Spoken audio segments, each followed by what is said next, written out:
So President Trump is now calling for the full release of the Epstein files, and you now have Democrats claiming that the reason why he's calling for the full release of the files is because they have been redacted and his name has been removed. But what I don't understand is if they had the previous 4 years under the corrupt senile president to link something to Trump pertaining to Epstein, why didn't they do that? I mean, I didn't even hear about Epstein during the former administration, but they went after him for 34 accounts on a bogus bookkeeping error that his accountant entered into the book reportedly. At any rate, you guys, I just don't understand why they're able to take a vote on whether or not the files can be released. I mean, as laymen, can we take a vote if we want our criminal activity to be released or not?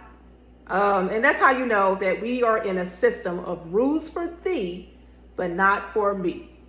And then you have Jasmine Crockett on CNN claiming that the Republicans redacted a name on one of the Epstein files, and saying she didn't understand why the name was redacted because the person whose name was redacted is now deceased. To which CNN, the Clinton News Network, I like to call it, or the bought and paid for DNC liberal news network, one of their anchors had to tell her it was actually Democrats that redacted the name, to which she then was like a deer caught in headlights and was like, no, I understand, but our main concern is to make sure that the victims are protected.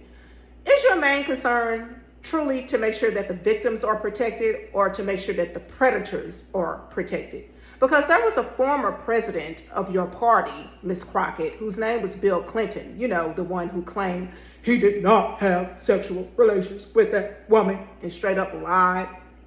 Yeah, him. He reportedly went to that island 28 times, but I've yet to hear you mention anything about him.